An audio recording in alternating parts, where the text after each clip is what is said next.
네, 오늘 야고보서 4장 11절로 해서 17절 말씀을 보겠습니다. 야고보서 4장 11절로 해서 17절 말씀입니다. 이 말씀 함께 읽겠습니다. 형제들아 피차에 비방하지 말라.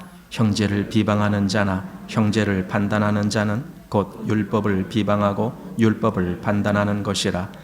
네가 만일 율법을 판단하면 율법의 준행자가 아니요 재판자로다. 입법자와 재판자는 오직 하나이시니 능히 구원하기도 하시며 멸하기도 하시느니라. 너는 누구관대 이웃을 판단하느냐?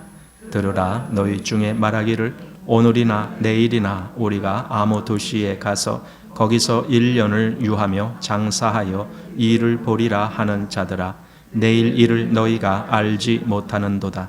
너희 생명이 무엇이뇨? 너희는 잠깐 보이다가 없어지는 안개니라.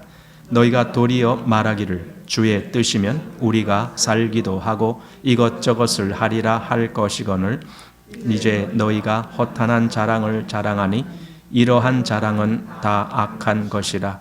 이러므로 사람이 선을 행할 줄 알고도 행치 아니하면 죄니라. 아멘.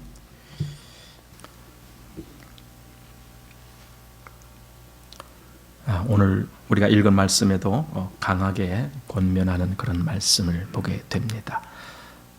우선 형제들아 또 이렇게 시작을 합니다. 야고보는 계속 형제들아라는 이 말씀을 자주 쓰면서 그만큼 내가 너희와 형제가 되었기 때문에 내가 이런 권면을 한다라고 하는 그런 마음이겠죠. 사실 우리도 그렇잖아요. 가까운 사람이라야 권면을 해주기도 하고 또 어떤 사람의 잘못도 짚어주기도 하고 이렇게 되죠. 가까운 사람이라야 그렇게 되죠. 가까운 사람이 그러한 일을 하지 않으면은 그 사람은 고칠 기회가 안 오죠. 왜냐하면 가까이 있는 사람도 말을 안 하는데 멀리 있는 사람이 어떻게 말하겠어요? 그래서 가까이 있는 사람들이 말을 하게 되는데 아마 야고보는 그래서 더 이런 말씀을 하시는 것 같아요. 형제들아 이렇게 말을 하면서. 자, 오늘 주제는 뭡니까? 피차에 비방하지 말라라는 겁니다. 물론 이것이 형제들에게 대한 말입니다. 그 밑에 다시 설명이 나옵니다. 형제를 비방하는 자나 형제를 판단하는 자는 곧 율법을 비방하고 율법을 판단하는 것이라 이렇게 되어 있습니다. 그러니까 이건 형제를 이야기하는 겁니다. 한마디로 말한다라면 교회 내에서 벌어지는 일이다라는 뜻입니다.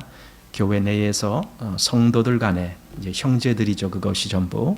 그래서 형제들 간에 여기 말한 대로 비방하거나 또는 판단하거나 하는 일, 바로 이런 것을 여기서 문제로 얘기하고 있습니다. 사실 초대교회 때에는 아마 그런 일들이 많았나 봐요. 왜냐하면은 이게 정확하게 뭔가 정립이 되지 아니할 때 초창기에는 되게 이렇게 오순한 것들이 많거든요. 이래야 될까 저래야 될까 잘 몰라요. 그러니까 각자가 자기가 아는 대로 그냥 이러기도 하고 저러기도 하고 이제 이러는 거죠. 그래서 서신서들이 있는 거죠. 우리가 서신서를 보면은 어떻게 신앙생활을 하며 또 어떻게 교회 생활을 하며 이런 것들을 다 말씀해주고 있잖아요. 그래서 여기서도 형제들아 피차에 비방하지 말라 이렇게 말을 시작합니다. 비방한다 또는 판단한다 라는 개념은 우선 그것이 뭐냐라고 했을 때 대부분 자기가 중심이 돼서 다른 사람을 평가하는 거예요. 이것이 대부분 그렇습니다. 물론 뭐 다 그렇다라고 말할 수는 없지만 대부분 자기 기준에 의해서 다른 사람들을 판단해 보는 겁니다. 그런데 그것이 상당히 위험하다. 교회 내에서는 그것이 옳지 못한 결과를 가져올 수가 있다. 아무리 동기는 좋은 의도로 그렇게 한다 할지라도 결과적으로는 오히려 교회에 누룩이 된다라는 그런 생각을 하게 됩니다. 그래서 이 문제가 여기 4장으로 끝나는 것이 아니라 5장에도 가면은 이런 말씀이 있습니다. 5장 9절 말씀에 형제들아 서로 원망하지 말라, 이런 말씀도 있습니다. 형제들 간에 서로가 해야 될 어떤 선이 있다라는 겁니다. 형제들 간에 아니 이렇게 말하면은 그럼 교회 내에서는 아무것도 판단할 수가 없느냐, 또 이제 이런 질문이 나오기 마련입니다. 물론 판단할 수가 있겠죠. 그러나 그것은 정말 매우 조심스럽게 해야 되는 거죠. 매우 조심스럽게. 이제 우리는 그때 생각하는 것이 뭐냐면은 주님이 주신 권위라는 것을 생각하게 됩니다. 주님이 우리에게 먼저 깨우침을 주시고 그것으로 인해서 내가 그것에 확실한 어떤 실체를 소유하고 있을 때, 즉 내가 바른 신앙에서 그것을 체험하기도 하고 그것으로 인해서 내 삶이 어떻게 된 결과가 나오고 이럴 때는 내가 다른 사람들에게도 권면을 해줄 수가 있는 겁니다. 그러나 그렇지 아니한 경우에는 상당히 조심해야 되는 것입니다.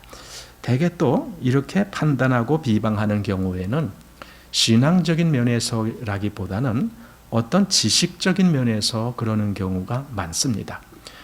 성경에 이렇게 돼 있는데 왜 당신은 그렇게 합니까? 라고 이제 이렇게 얘기하는 것이 바로 그런 겁니다. 마치 내가 당신보다 성경을 더 잘 아니까 내가 한마디 하겠는데 당신 지금 잘못하는 것이야, 이제 이렇게 말하는 경우입니다.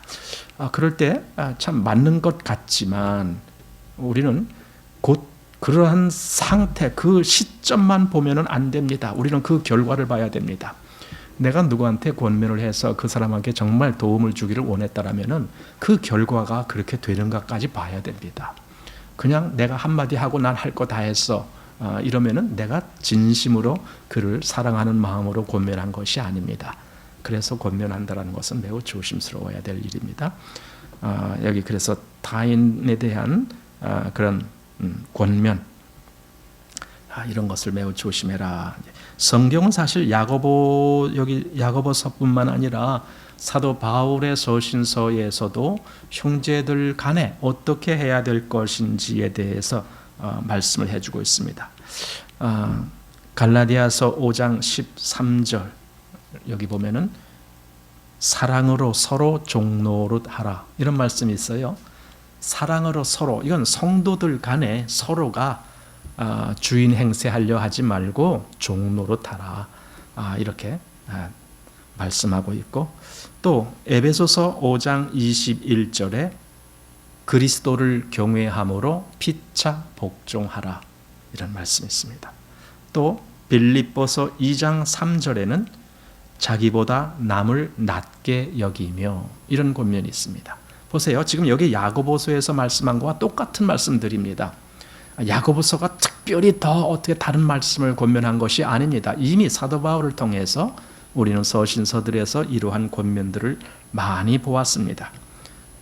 그리고 이 앞에는 우리가 전에 본 이 2장에서는요, 2장 8절 말씀에 이렇게 되어 있잖아요. 너희가 만일 경에 기록한 대로 내 이웃 사랑하기를 내 몸과 같이 하라 하신 최고한 법을 지키면 잘하는 것이니라. 여기 내 이웃 사랑하는 이것을 최고한 법, 이렇게 말했습니다. 왜 최고한 법입니까? 예수님이 주신 새 계명을 너희에게 주노니 서로 사랑하라, 그 말씀하셨기 때문에 그래요. 그러니까 이게 전혀 엉뚱한 이야기가 아니에요. 그대로 예수님이 말씀하시고 또 다른 사도들이 말한 그런 내용과 일치되는 말씀을 하고 있습니다.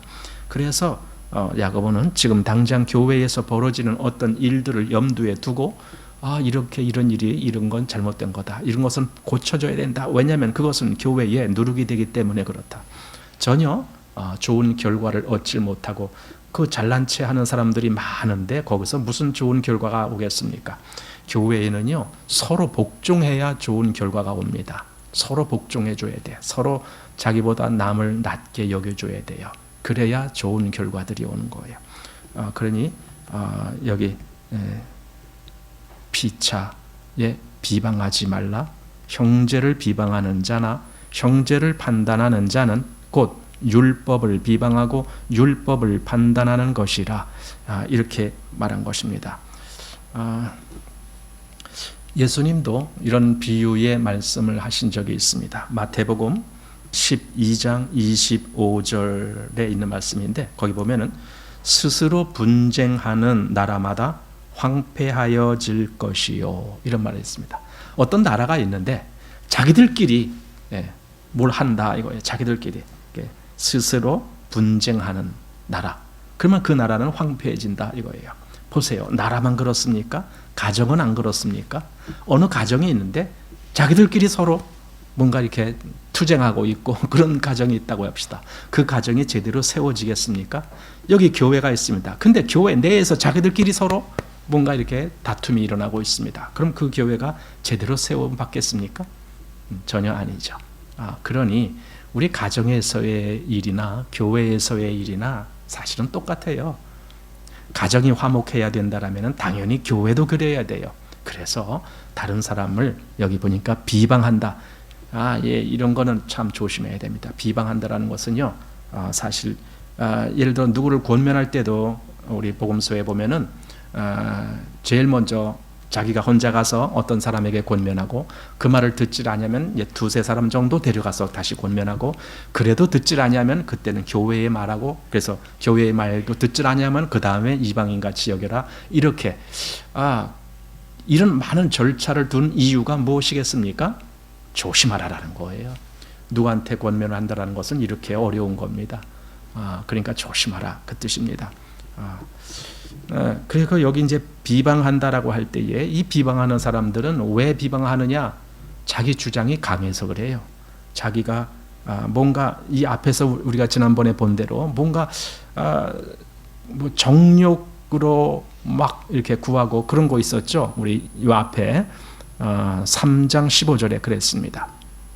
이러한 지혜는 위로부터 내려온 것이 아니요 세상적이요 정욕적이요 마귀적이니 시기와 다툼이 있는 곳에는 요란과 모든 악한 일이 있음이니라 이랬잖아요.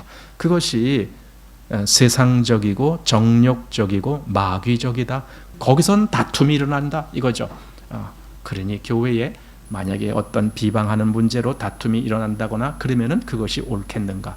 거기에는 마귀가 개입된 거다라는 겁니다. 그래서 교회는 정말 이런 부분에 있어서 조심해야 될 부분이다라는 거죠. 근데 여기 이제 11절 그 뒷부분 한번 보십시오. 거기 형제를 판단하는 자는 곧 율법을 비방하고 율법을 판단하는 것이라. 네가 만일 율법을 판단하면 율법의 준행자가 아니요 재판자로다. 사실은 여기 이런 말씀 때문에 많은 사람들이 걸리겠지요. 여기 보니까 여기 율법의 준행자가 아니라 재판자로다 했으니까 율법의 준행자가 돼야 된다. 이렇게 주장할 수가 있잖아요. 이런 말씀 보면서 근데 이거 좀 조심해야 돼요. 여기서는요. 율법을 어디에다가 적용시키느냐 이것이 상당히 중요한 부분입니다. 율법은 복음에서도 율법을 뭐라고 할까요? 쓸모없는 것으로 제외시킨 적이 없어요. 율법은 그냥 끝까지 존속하는 것이고 끝까지 그 기능을 다할 것이에요. 그런 말은 뭐냐면요. 율법이 필요할 그때에는 그 율법이 역사한다 그 뜻입니다. 물론 우리는 율법 아래 있지 아니합니다. 그리스도인은 율법 아래 있지 않아요. 그럼에도 불구하고 그 율법을 어기는 것은 옳지 않다 그 말입니다. 이게 무슨 말이냐면은 여기 율법의 기준이 이렇게 이제 요 테두리 안에가 여기 율법의 기준이라고 한번 생각해 봅시다. 우리가 은혜 아래 있다라는 게 뭐냐면요. 이 율법 기준이 이렇게 있는데 은혜의 기준은 이만큼 있는 거예요. 그러니까 이 은혜의 기준 안에서 내가 정말 바른 길을 걸으면은 당연히 율법에도 저촉이 안 돼요. 그 사람은. 이것은 원리적으로만 저촉이 안 된다는 말이 아니라 실제적인 삶에서도 저촉이 안 돼요. 예를 들어 10계명에 있는 그 계명들을 다 한번 대입해 봅시다. 제1계명 너는 나 외에 다른 신을 내게 있게 말지니라. 그랬을 때에 은혜 아래 거하는 사람이 그 하나님 외에 다른 신을 섬긴다. 그 말이 됩니까?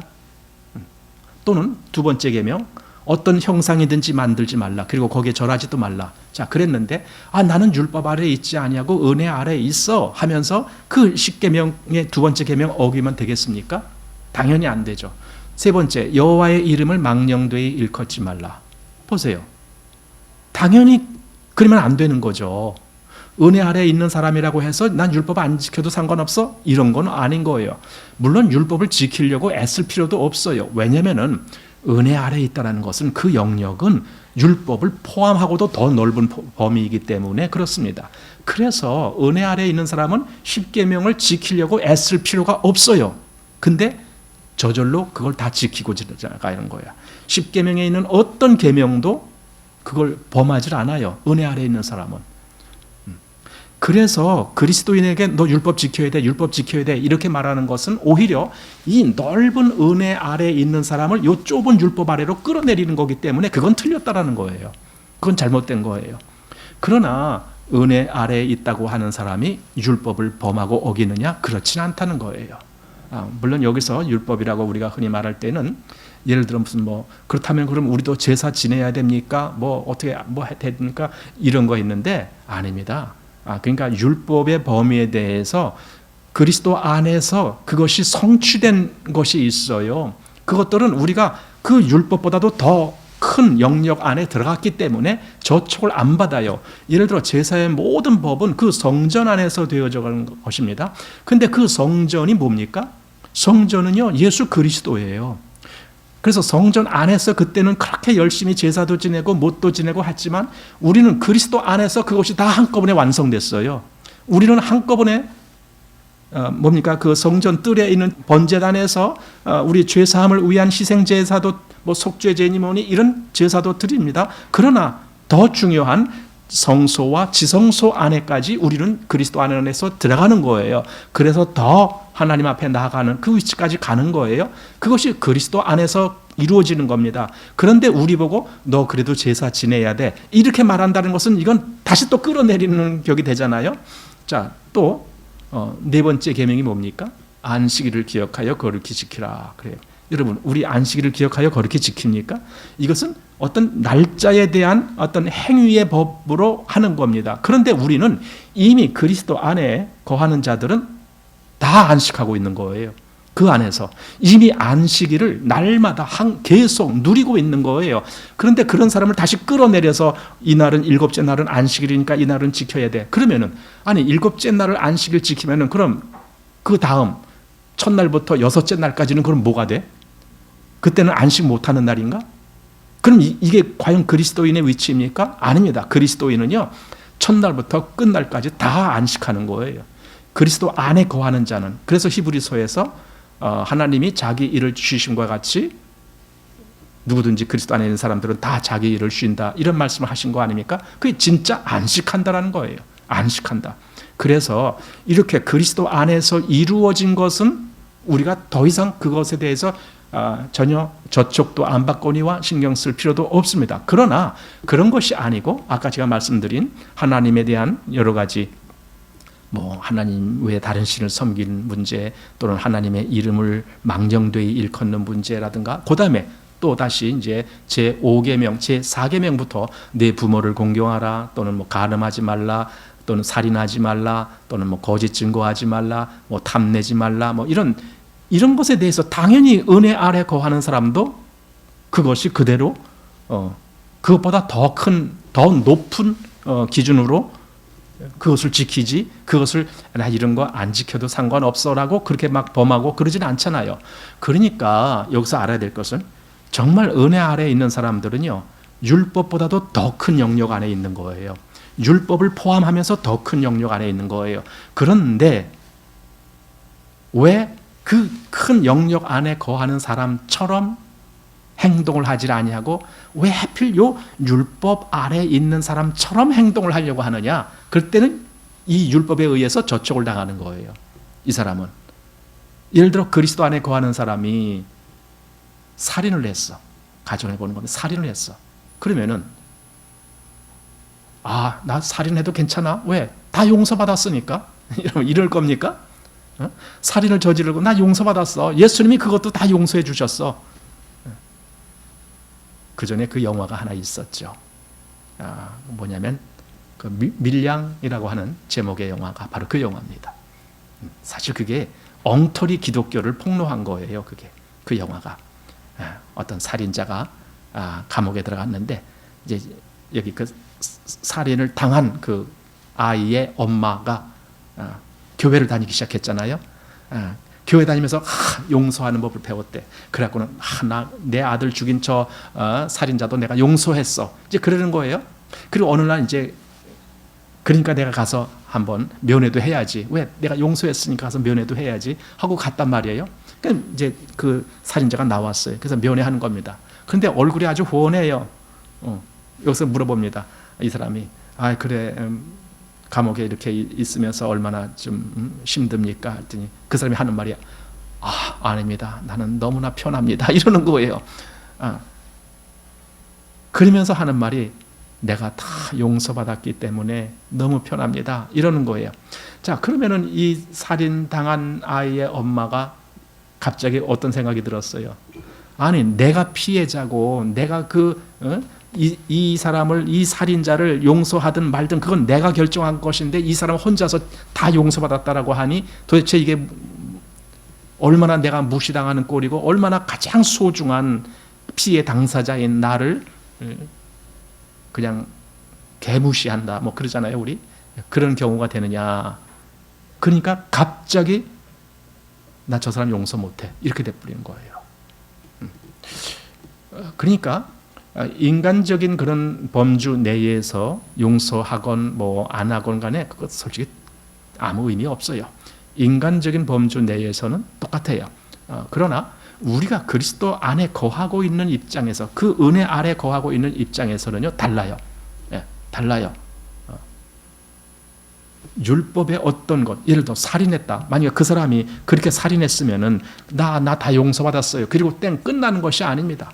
나로 말미암아 고통당하고 있는 저 사람 생각을 왜 안 해? 자기만 그냥 하나님께 용서받았으면 답니까? 그렇지 않잖아요. 율법도 내가 직접 누구한테 피해를 입혔으면은요 몇 배로 갚아줘야 되잖아요. 내가 저 사람 마음에 아픔을 줬으면은요 정말 저 사람을 위로받을 수 있도록 내가 그렇게 헌신적으로 해줘야 되잖아요. 나 하나님께 다 용서받았어요. 땡 이거 끝나면 됩니까? 아니잖아요. 그러니까 전혀 하나님의 법에 타장하지 아니한 거예요. 그래서 아무리 나 은혜의 복음 안에서 다 용서받았어요 그런다라고 다른 사람에게 해야 될 의무가 지워지는 건 아닙니다. 은혜 안에 있는 사람에게도 예를 들어 자식들이 부모에 대해서 어떻게 하라. 그거는 율법에서만 말하는 것이 아니라 은혜에 거하는 사람들 똑같이 그래요. 그래서 뭐 자기 가족을 돌아보지 아니하는 자는 이방 무엇보다 더한 자다 그러잖아요. 그러니까 이 일을 이건 율법이야 아니야 그럴 필요가 없다니까요. 우리는 그냥 그리스도 그 사랑 안에 그 은혜 안에 거하는데 거기서는요 율법에서 말한 것을 다 포함하고 있는 거예요. 그래서 여기 아까 말한 대로 형제를 비방하고 또 형제를 판단하는 자는 율법을 비방하고 율법을 판단하는 것이라 이런 말씀이 있습니다. 자, 이게 뭡니까? 율법을 비방하고 율법을 판단하는 것이다. 내가 율법을 비방하고 율법을 판단해? 이게 뭡니까? 율법을 어기는 거가 돼버리잖아요. 율법에 저촉되는 거다 그거예요. 그러면 내가 율법을 판단하는 거가 돼버리잖아요. 또 하나 중요한 것이 있는데 여기 비방하거나 또는 판단하거나 할 때에 이렇게 하는 그 행위 속에 뭐가 있느냐면 선악의 기준으로 말할 때가 많은 거예요. 선악의 기준. 이것이 선이야, 이것이 악이야. 그런데 너는 왜 악을 행했냐? 이제 이런 기준으로 할 때가 많은 거예요. 대부분이 우리가 뭐 다른 사람을 판단하거나 할 때는 너가 잘못 행했어. 이거잖아요. 너가 잘못 행했어. 그러면 그게 악이다라는 개념입니다. 나는 선한 기준을 갖고 있는데 너는 악을 행했어. 그러니까 내가 너를 지적하는 거야. 이렇게 하게 되는 거예요. 다시 말해서 내가 판단자의 위치에서 선악의 기준을 갖고 있다. 이런 모습입니다. 사실은 그게 아주 위험한 겁니다. 왜냐하면 사단이 준 기준이기 때문에. 사단은 너희가 이것을 먹는 날에는 너희 눈이 밝아 하나님과 같이 되어 선악을 알 줄을 하나님이 아심이니라 그랬어요. 그러니까 선악을 알게 된다는 거예요. 하나님의 기준에서는요 그거예요. 선악을 아는 것이 중요한 것이 아니야. 너는 내 말만 들으면 돼. 이게 하나님 기준이에요. 내가 먹지 말라 했으면 너는 먹지 않으면 되는 거야. 그러다가 정말 때가 됐을 때에 그 생명나무 열매를 먹으면 그러면 되는 거야. 그런데 사단은 그게 아니에요. 하나님 말씀 들으면 돼, 안 들으면 안 돼. 이런 차원으로 가지 않냐고. 요걸 먹으면 어떻게 되는 줄 아니? 너희 눈이 밝아서 너도 하나님과 같이 되고 선악을 알게 되는 거야. 이렇게 유혹했단 말이에요. 그래서 인간 마음에 자기 스스로가 선악을 아는 위치에 간다라는 이 아주 신나는 뭔가 그런 것이 다가오는 거예요. 야, 나도 선악을 알게 돼. 이 기준. 이게 얼마나 놀라운 기준입니까? 거기에 빠지는 거예요, 인간은. 나도 선악을 아는 기준이 있어. 즉, 내가 판단할 수 있는 기준을 갖게 되는 거야. 이 기준이죠. 아주 그게 자기를 아주 찌릿하게 만들어주는 거예요. 예. 그러니까 어떻게 해서든지 다른 사람보다 내가 더 높은 위치에서 다른 사람을 판단하고 싶은 생각이 드는 겁니다. 그러니 세상에 선생들이 오늘날 같이 엄청 많아요. 다 선생이야. 여러분, 텔레비전을 틀어도 거기 선생들이 많아요. 뭐 유튜브, 뭐 영상, 선생들이 너무 많아요. 그 선생들이 뭐 하는데, 이건 틀린 거고, 저건 뭐 어떡하고, 이거 다 얘기해 주고 있잖아요. 요즘은 뉴스라는 것이 옛날 뉴스 같지가 않더라고요. 보니까, 뭐 요즘 뉴스들은 여러 사람 모여. 그래갖고는, 자, 이번에 이런 사건 어떻게 생각하십니까? 어떻게 생각하십니까? 전부 이런 거고 토론하고 맨 딸마다 그래. 그럼 이 사람들이 다 하나씩 그건 이런 거고 저런 거고 또 이거 아니다 그건 이런 거고 저런 거고 다 판단하고 있어요. 그 전부 다 선생들이에요. 전부 선생들을 모아놓고 막 이렇게 하고 있어요. 그게 지금 시대가 돼버렸어요. 그러니 뭐 거기만 그럽니까? 개인들은 안 그럽니까? 여러분 두 사람만 모여봅시다. 한 사람은 뭐 보수고 한 사람은 진보야. 한 사람은 우파고 한 사람은 좌파야. 둘이 모여서 뭐 하겠어요? 서로 판단하는 것밖에 더 합니까? 그렇잖아요. 두 사람만 모여도 그래요. 이게 지금 시대입니다. 여러분. 뭐 세상이야 뭐 그렇다고 칩시다. 뭐 세상에 그러든 말든 뭐 우리의 상관할 바도 아닙니다. 문제는 교회 내에서는 그럼 어때야 되느냐라는 거죠. 교회 내에서는. 네. 그래서 그리스도 안에 거한다라고 해서 그 사람이 율법을 저촉하는가? 아니다라는 겁니다. 그런다라고 이렇게 말하면 어떤 사람은 그러니까 율법을 지키라고 말하는 것이 옳다. 이렇게 또 대들지 모르지만 그것도 아닙니다. 우리는 율법 아래 있지 않다라는 건 분명합니다. 다시 말해서 율법을 우리에게 들이댈 필요가 없다 그 말입니다. 왜 우리는 은혜 아래 있습니까? 은혜 안에 거하는 사람은요 율법을 저촉시킬 필요가 없어요. 왜냐하면 그 은혜 안에서 그 모든 것을 다 포함하니까. 제 말씀이 이렇게 납득이 되십니까, 여러분? 그 율법과 은혜에 대한 개념을 너무 사람들이 모르기 때문에 어떤 사람들은 은혜를 주장하면서 완전히 율법을 어기는 그런 행동하는 사람들이 많아요. 그건 옳은 것이 아닙니다. 그럼 우리가 율법을 안 어긴다. 그러니까 우리가 율법을 그럼 잘 지키자. 그 말인가? 그것도 아닙니다. 은혜 아래 있는 사람은 율법에 저촉되지 아니할 건 물론이거니와 그것보다도 더 높은 기준에서 삶을 삽니다. 그래서 우리 예수님이 그 산상설교 하신 대목이 있습니다. 여러분 산상설교 율법 아닙니다. 율법 아니에요. 왜 율법이 아닙니까? 거기 예수님이 그랬죠. 옛사람에게 말한 바 살인치 말라. 누구든지 살인하면 심판을 받게 되리라 하였다는 것을 너희가 들었으나 그게 율법입니다. 옛사람에게 말한 바. 그러나 나는 너희에게 이르노니 형제를 보고 노하는 자마다 심판을 받게 되고. 그러니까 율법보다도 더 높은 법을 얘기한 거예요. 예수님이. 산상설교는 율법보다도 더 높은 법을 얘기한 것이지 율법을 이야기한 것이 아니에요. 그러니 그걸 잘못 푸는 사람들은 아주 큰 누를 범하는 거예요. 그래서 여기 야고보서는요 예수님의 산상설교를 생각해 보면은요 이게 저절로 풀어져요. 그 말씀이구나, 그 말씀이구나 이렇게. 예수님이 마태복음 7장 1절에 비판을 받지 아니하려거든 비판하지 말라 그랬습니다. 그거 율법 얘기한 거 아닙니다. 여기 지금 야고보서에서도 형제를 비방하고 형제를 판단하는 자는 율법을 비방하고 율법을 판단하는 것이다. 이렇게 그 수준을 율법 아래 수준으로 끌어내리는 거야. 그렇게 돼버리는 거예요. 왜냐하면 율법에 저촉되는 일을 하니까 그런 건 잘못된 거다라는 겁니다. 네가 만일 율법을 판단하면 율법의 준행자가 아니요 재판자로다. 예. 율법을 재판하고 있어. 우리는 율법에 저촉되지 말아야 될 사람들이에요. 그런데 오히려 율법을 가지고 재판을 하고 있다면 그럼 네가 재판자냐? 지금 그런 얘기를 하는 겁니다. 우리는 재판자가 아니죠. 재판자일 수도 없거니와 그렇게 돼서도 안 되죠.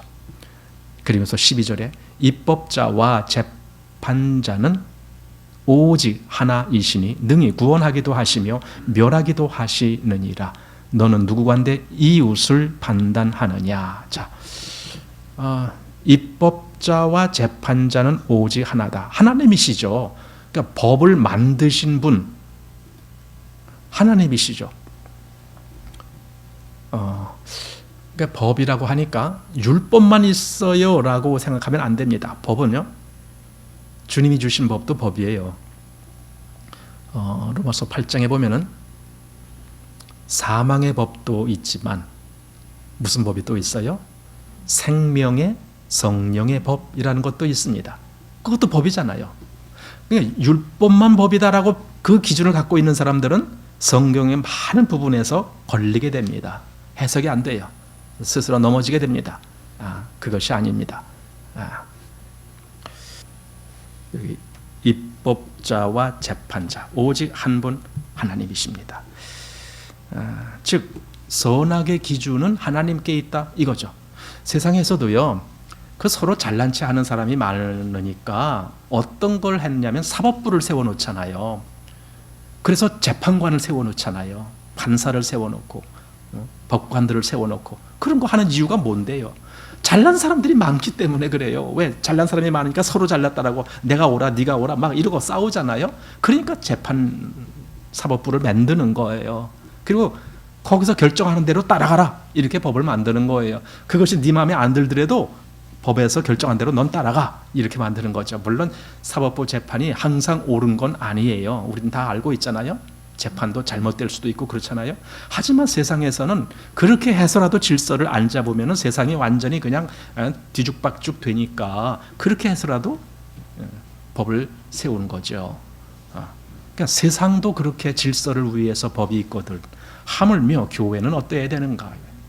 교회가 무법천지가 되면 안 되는 거죠. 당연히. 그런 말씀입니다. 그래서 마치 여기 12절에서는 자기가 입법자 또는 재판자인 것처럼 행세를 하면 안 된다라는 겁니다. 우리는 피조물이지 입법자가 아닙니다. 유다서 1장 9절에 보면은 천사장 미가엘이 그 사탄과 뭔가 다툼할 때에 변론할 때에 그 얘기가 나와요. 거기 보면은 감히 회방하는 판결을 쓰지 못하고 이런 겁니다. 천사조차도 그 사단과 뭔가 이렇게 모세의 시체를 대해서 뭔가 이렇게 막 떠들 때 변론할 때 감히 회방하는 판결, 이게 무슨 말입니까? 뭘 회방한다는 말입니까? 하나님의 권위를 회방하는 거예요. 자기가 자기 마음대로 결정을 하고 그건 이래야 돼 저래야 돼 한다라면은 하나님의 이 영역을 침범하는 거예요. 그래서 천사도 그러면 안 된다는 거예요. 그러니까 천사도 그러지 않았다는 거예요. 그리고 다만 하나님이 판결하실 것이다 이렇게만 했다라는 거죠. 판결은 하나님께 있다 이 말이죠. 또 마태복음 5장 34절에는 맹세하지 말라 이런 말이 있어요. 맹세, 이런 맹세는 또 뭡니까? 맹세는 내가 판단하고 그 판단이 제일 옳아, 이게 맹세잖아요. 그렇잖아요. 자기의 판단이 옳기 때문에 반드시 이렇게 될 거야, 이게 맹세잖아요. 자기 판단이 옳지 않다라고 생각하면은 맹세할 수가 없죠. 내 생각은 이런데 아닐 수도 있어 이렇게 돼버리는 거잖아요. 근데 자기 생각이 절대적으로 옳아 이럴 때 맹세가 되는 거예요. 만약에 뭐 이렇게 안 되면 내가 손에 뭘 지져 이런 거 얘기를 하는 거예요. 자기를 아주 절대 어떤 그 기준 또는 절대 진리인 것 양 말하는 것. 그게 맹세입니다. 그래서 예수님은 너희는 도무지 맹세하지 말라 이렇게 말씀한 겁니다. 그냥 겸손하게 예할 때는 예하고 아니면 그냥 아니고 그걸로 끝나야지 그 이상으로 나가면 안 된다. 이제 이렇게 말씀하는 겁니다. 그래서 우리가 하나님이 주신 권위가 아니라면은 우리는 함부로 그런 판단자의 위치에 서면 안 됩니다. 그리고 또 하나님이 주신 권위를 갖고 있다 할지라도 매우 조심스럽게 이것이 과연 타당하고 맞는 쓰임이 되는가 이런 걸 살펴야 되겠죠. 그렇게 됩니다. 예수님도 사실 예수님 마음대로 하신 것 같지만 마음대로 하신 적이 없어요. 다 아버지께서 주신 그대로만 했다라고 예수님이 스스로 그렇게 고백하시잖아요. 요한복음 5장 27절에 인자됨을 인하여 심판하는 권세를 주셨느니라 할 때 그 권세, 그러니까 예수님이 뭐 이렇게 심판하고 뭐 이렇게 하시는데 그때 그 권세는 아버지가 주신 권세지 예수님이 스스로 만들어낸 권세가 아니다 그 말이에요. 요한복음 12장 50절에 우리 너무나도 유명한 말씀, 나는 그의 명령이 영생인 줄 아노라 이렇게 말씀하고 그 뒤에 그러므로 나의 이르는 것은 내 아버지께서 내게 말씀하신 그대로 이르노라. 예수님이 하신 말씀은 예수님에게 주신 아버지의 말씀, 그걸 그대로 이르는 것이지 내가 임의대로 막 이런저런 이야기하는 거 아니다라는 말씀이죠. 그것은 예수님도 스스로 하나님의 권위 아래 자기를 낮추셨다 그 뜻입니다. 이것이 교회가 정말 질서가 어떻고 권위가 어떻고 이런 문제에 있어서 다른 사람에 대한 판단과 또는 비난 이런 것이 어떠해야 되느냐라는 부분입니다. 참 교회는 그런 것이 실제적으로 생명의 역사로 연결이 되는 겁니다. 자, 다시 12절. 입법자와 재판자는 오직 하나이시니 능히 구원하기도 하시며 멸하기도 하시느니라. 이렇게 하실 수 너가 정말 그럼 멸하기도 하고 너가 정말 능히 구원하기도 하고 이렇게 할 수 있겠느냐? 그렇다면 네가 그럼 그런 권위가 있다라고 내가 인정해 주마. 그러나 네가 어떤 사람을 멸하거나 또는 세우거나 이렇게 할 능력이 없다면 너는 그럼 입법자가 아니잖아. 그러면 넌 조용히 있어야지. 이거예요. 그 얘기를 합니다. 다시 말하면 겸손해라. 겸손해라. 자, 이제 13절부터는 조금 다른 내용입니다. 여기 13절에는 뭔가 그 마음이 세상으로 빼앗기는 사람에 대한 권고를 해주고 있습니다. 자, 13절 보십시오. 들으라 너희 중에 말하기를 오늘이나 내일이나 우리가 아무 도시에 가서 거기서 1년을 유하며 장사하여 일을 보리라 하는 자들아. 이거죠. 한마디로 나 지금 좀 돈 좀 벌러 어디 좀 갔다 올게 이거예요. 내가 거기 가서 1년, 2년 뭐 가다 보면 일 잘 되면 거기서 한 10년, 20년 뭐 이렇게도 있을 수 있겠지 뭐. 그러니까 이 당시에 이렇게 뭔가 이렇게 도시를 이동하거나 다른 데로 가서 돈 벌기로 했다 이런 것은 그렇게 쉬운 문제가 아닙니다. 요즘 같이 서로 뭐 왕래하는 것도 편하고 할 때는요 별 문제 없겠지만은요 이 당시에는 완전히 이게 다른 도시에 가면은요 여기랑 거래가 끊어지는 거예요 한마디로. 자, 그런데 지금 이게 뭐냐면 그 사람의 행동의 근거가 뭐냐? 돈이죠. 돈 때문에 그들의 행동이 결정되는 거죠. 저기 가서 돈 많이 좀 벌고 올게 이거죠. 그러면 그렇게 생각하는 사람이 하나님을 생각하고 있을까? 그 사람 마음의 첫째 중심에는 돈이 있는 거예요. 하나님이 있는 것이 아니라. 하나님은 물론 그가 하나님을 아는 사람이겠죠. 형제라고 했으니까. 하나님을 아는 사람이에요. 그런데 하나님보다는 돈이 첫째가 되어버린 사람이에요. 그리고 그런 사람은 지금도 많죠.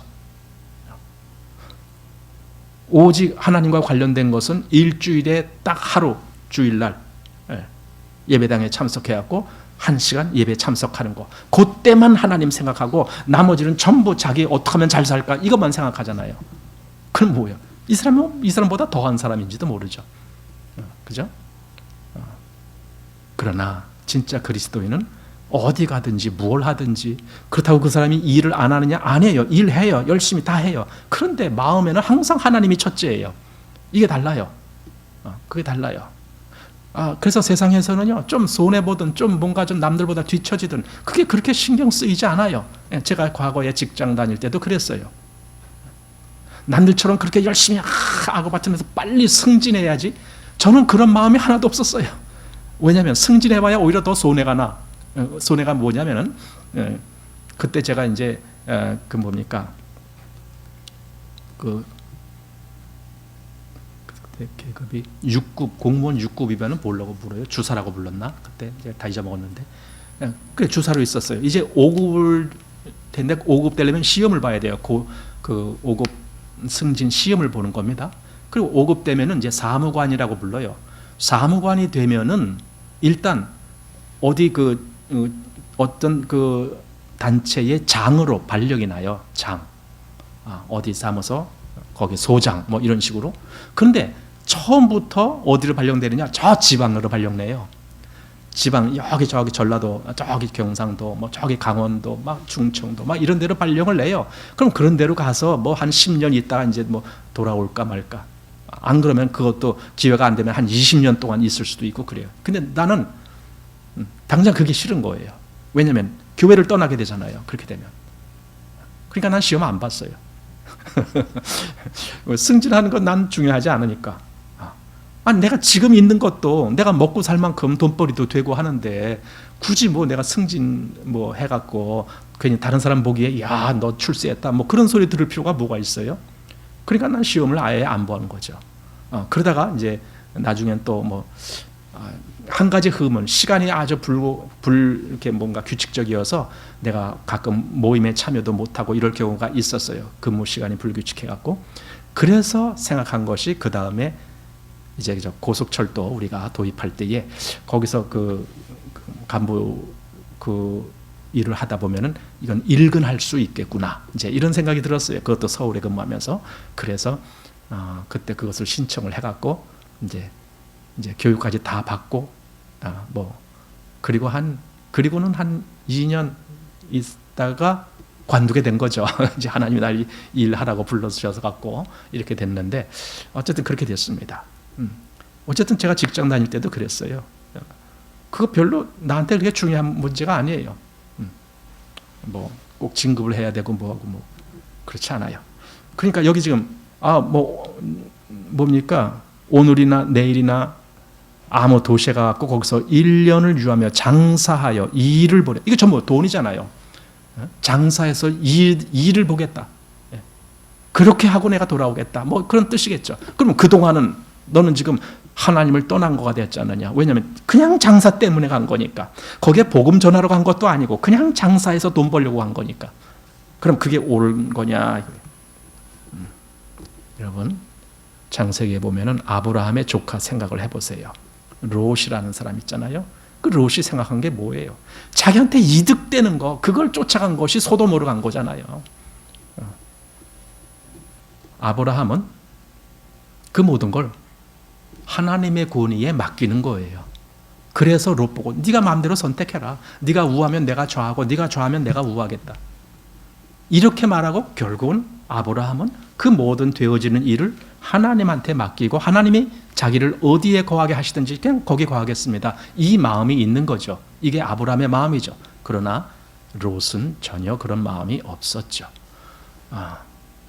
우리가 알듯이 롯도 베드로서에 보면은 의로운 그 마음이 상하니라 하면서 롯을 하나님의 사람으로 그렇게 인정을 해줍니다.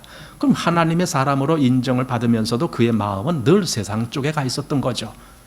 그것이 롯의 모습이고 반대로 아브라함은 마음이 하나님께 있었던 것이고 이것이 둘의 차이죠. 자, 14절 보십시오. 내일 일을 너희가 알지 못하는도다. 너희 생명이 무엇이뇨? 너희는 잠깐 보이다가 없어지는 안개니라. 이거죠. 그러니까 우리 좀 저기 가고 내가 1년 동안 돈 벌고 올게 이렇게 생각하는 사람 한테 지금 여기 들어가는 거예요. 너가 내일 일을 모르고 있구나. 그게 뭔데? 우리 생명이 잠시 있다가 없어지는 안개 아니냐? 너가 거기에서 1년 동안 돈벌이 한다 그랬는데 너 가서 열흘 있다가 죽을 수도 있어. 그 얘기잖아요. 에이 설마 여러분 정말 그럴까요? 에이 설마 그럴까요? 아니에요. 그러니까 정말 해서든지 내가 나의 삶, 나의 어떤 나의 명예 뭐 그런 것을 위해서 그냥 뭐 어떻게 아동바동 한다고 할 때에 그 사람이 내일 일을 어떻게 될지도 알지도 못하면서 저렇게 빠동되고 있구나. 지금 그 얘기를 하는 거거든요. 너희는 잠시 있다가 없어지는 안개니라.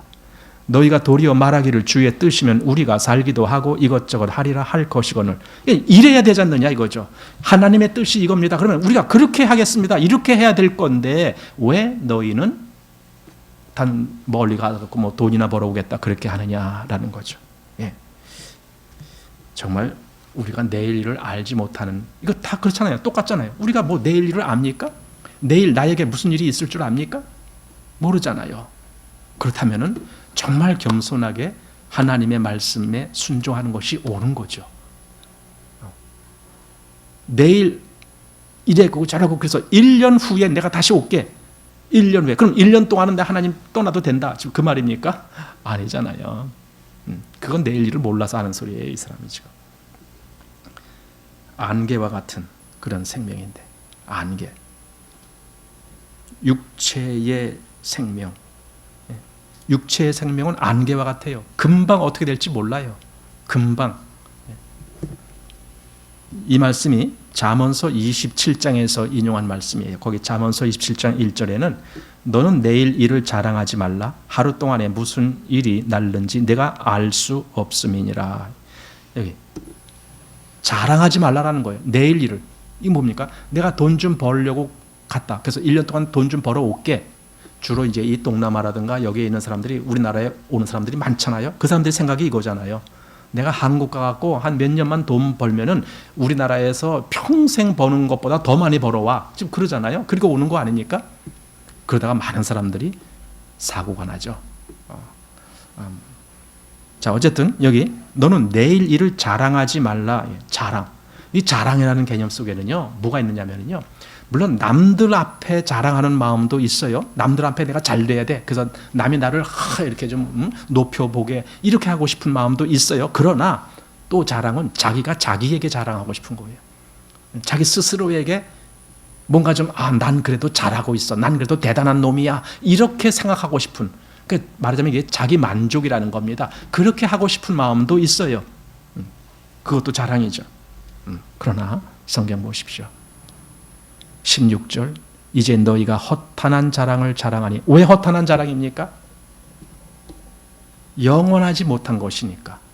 설령 돈을 엄청 많이 벌었다고 칩시다. 그런다라고 해서 그래, 조금 기다려봐. 네, 좀 기다려봐. 뭐 얼마 동안은 잘 살겠죠. 돈을 많이 벌었으면은. 그러나 좀 더 기다려봐.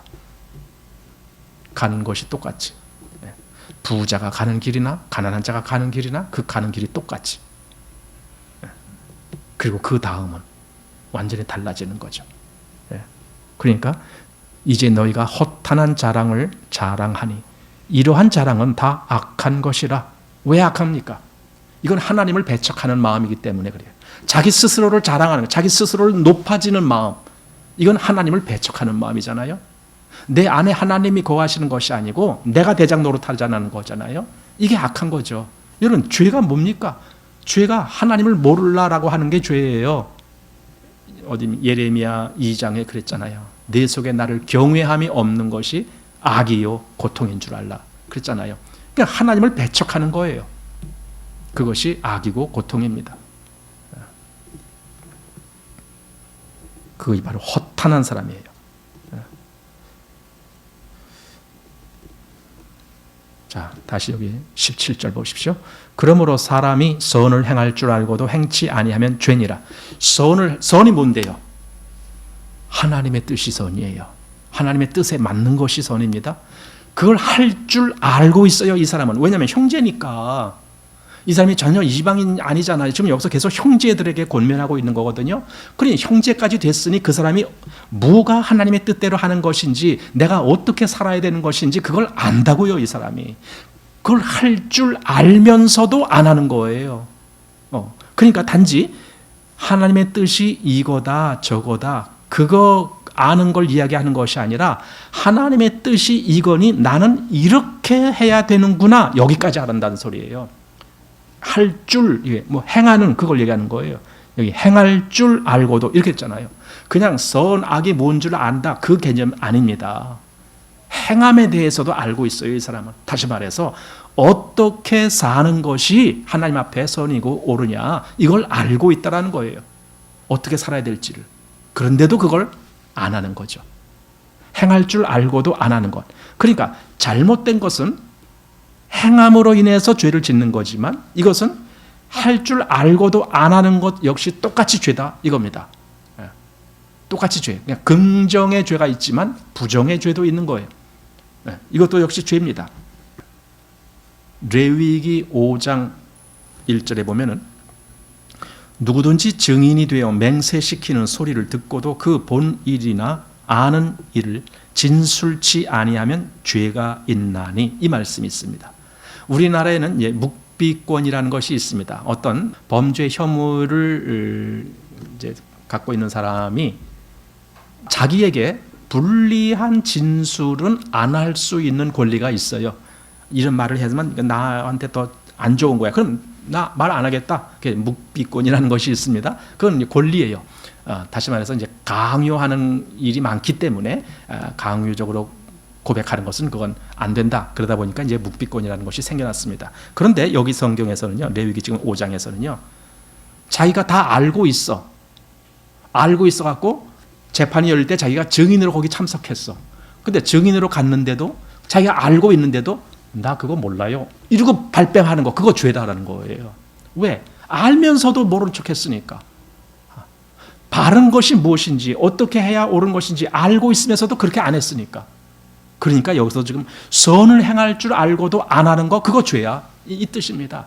내가 지금 하나님 앞에 어떻게 살아야 될까 알면서도 안 하는 거 그거 죄입니다. 우리는 가만히 있으면 죄가 아닌 줄 알아요. 내가 막 그냥 어떻게 해갖고 그냥 나쁜 일도 하고 남한테 해도 끼치고 이러면 죄다. 이렇게는 알아요. 근데 나는 가만히 있으니까 죄 범한 거 없어. 이러려고 그래요. 여러분 가만히 있어도 죄가 될 수가 있어요. 내가 마땅히 해야 될 일을 안 했으면 죄예요. 이거 엄청난 생각을 해야 돼요. 우리. 왜냐하면 그리스도인이 됐다고요? 가만히 있는 사람이 너무 많거든요. 마땅히 해야 될 것을 안 하는 거예요. 하나님 앞에 합당히 해야 될 것. 무엇이 선인데 하나님께 어떤 것이 선인데 알면서도 안 하는 사람이 많거든요. 이거 죄입니다. 야고보서가 지금 그걸 지금 4장 제일 끝에 그걸 지적해 주고 있어요. 죄입니다. 그것도. 물론 열심히 뭘 하려고 하는 사람, 제가 그래서 늘 그런 거예요. 열심히 뭘 하려고 하다가 좀 실수하는 거, 그런 건 얼마든지 좀 놔둬라 이거예요. 왜? 사람이 하다 보면 실수할 수도 있고 그러니까. 차라리 안 하고 가만히 있는 것보다 그 사람이 낫다. 저는 그렇게 생각해요. 하다가 실수하는 것이 안 하다가 아무 잘못도 안 하고 그냥 가만히 있는 거, 이것보다는 나은 거예요. 그게. 왜냐하면 실수라도 한 사람은 그 다음에는 더 잘할 수 있으니까. 하나도 안 한 사람은요 발전이 없어요. 그렇잖아요? 그러니 여기서도 지금 선을 행할 줄 알고도 행하지 아니하는 것. 아마 야고보의 마음에 그런 사람들이 많이 보였는가 봐요. 그 당시에. 그냥 자기 안일함만을 추구하는 거야. 뭐 이렇게 했다가 괜히 사람들 눈에 나면은 괜히 나한테 해가 돌아오면 어떻게? 괜히 그리스도 믿는다라고 밖에 나가서 떠들다가 나한테 내가 붙잡혀가면 어떻게? 뭐 이런 여러 가지 많잖아요. 그 당시에는 그리스도를 믿는 믿음 때문에 잡혀간 사람들이 많으니까. 그러니까 그런 것 때문에 걱정해갖고는 난 입 꼭 다물고 어디 방구석에 들어가서 그냥 아무도 안 만나고 늘 그러고만 있다. 그럼 그게 옳은 거냐 이거예요. 그게 옳은 거냐? 아니죠. 자기 일심만 생각한 거죠. 그건 선이 아니죠. 선을 행할 줄 알고도 하지 아니하는 그것이 곧 죄다. 그것이 곧 악이다. 예, 이 말입니다. 그래서 우리도 아마 오늘 4장 다 보았지만은 다 잊어먹어도 이 17절 말씀 하나만 기억하고 계셔도 분명히 큰 유익이 될 거다라는 생각이 듭니다. 자, 4장 마치겠습니다.